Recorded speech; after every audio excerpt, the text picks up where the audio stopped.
महात्मा भाई सभी को आदाब। बहुत कम समय लूँगा सर।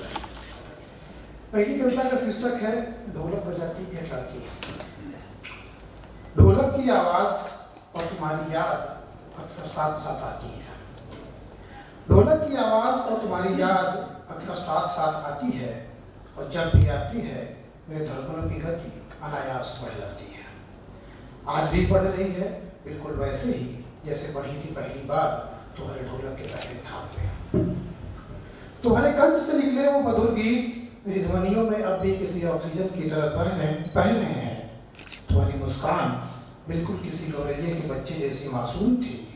मुझे नहीं मालूम तुम्हारे इस मुस्कान के पीछे कितनी उम्मीदें दफन थी, कितनी नदियों ने इकट्ठा किए होंगे तुमसे नमक, और न ही ये जानता हूँ कि कितनी तितलियों के पास होंगे तुम्हारे पंख।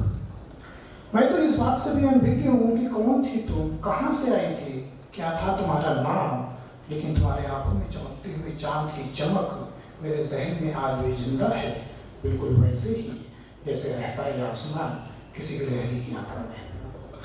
तुम कहाँ हो, किस हालात में हो, मैं अनजान हूँ इस बात से भी, लेकिन मेरा तुम्हें मुड़ मुड़ के वापस देखना और वो भी याद है मुझे, जो हजारों नहीं लाखों सवाल पैदा करता है मेरे जहन में, ये जानते हुए भी कि नहीं मिलेगा मुझे कोई जवाब।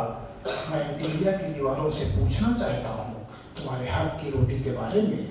मैं पूछना चाहता हूँ लुटियन के गलियारों में चहकते हुए आदमियों से तुम्हारे चेहरे पर बिखरी उदासी के बारे में।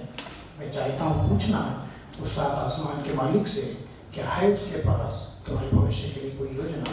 ये जानते हुए भी कि नहीं मिलेगा मुझे कोई जवाब, मैं पूछना चाहता हूँ। दूसरी कविता शीर्षक है जंगल।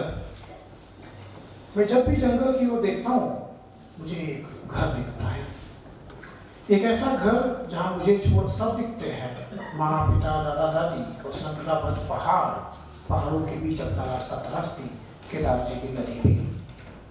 मैं जब भी जंगल की ओर देखता हूँ मुझे एक घर दिखता है, उस घर के पीछे पक्षियों का एक झुंड संगीत की एक नई परिभाषा रचते, तो कभी मोगली की हुड़दंग और बगीरा के साहस को करते दिख जाते हैं।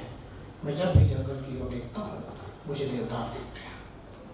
मैं जब भी जंगल की ओर देखता हूँ मुझे देवदार दिखते हैं।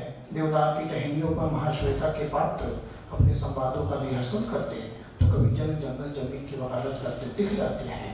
मैं जब भी जंगल की ओर देखता हूँ मुझे जंगल नहीं एक घर दिखता है, एक ऐसा घर जहाँ गौरैयों के बच्चों की चहचहाहट से सुबह और जुगनू के जगवाने से शाम होती हो।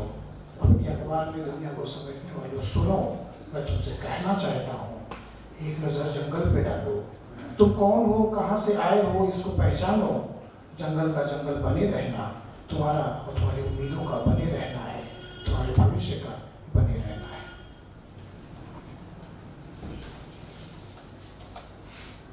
तीसरी कविता है ईश्वर। मैंने देखा है ईश्वर को मुस्कुराते हुए सफेद पन्नों पर।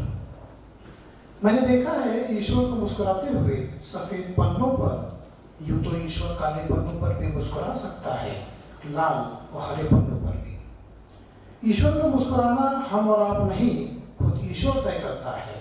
ईश्वर उस वक्त भी मुस्कुरा सकता है जब मुक्तिबोध अंधेरे में खोए हो, उस वक्त भी जब मंटो अपने किरदारों के साथ सोए हो। ईश्वर कभी भी और कहीं भी मुस्कुरा सकता है। ईश्वर उस वक्त भी मुस्कुरा सकता है जब बूढ़ी हो चुकी धनिया की रोटी जल रही हो, इस्मत अपने अस्मत की खातिर लड़ रही हो, और उस वक्त भी जब हल्कों के धमनियों में रक्त की जगह हिम्मत बह रहा हो। ईश्वर कभी भी और कहीं भी मुस्कुरा सकता है, क्योंकि ईश्वर है, इंसान नहीं। धन्यवाद।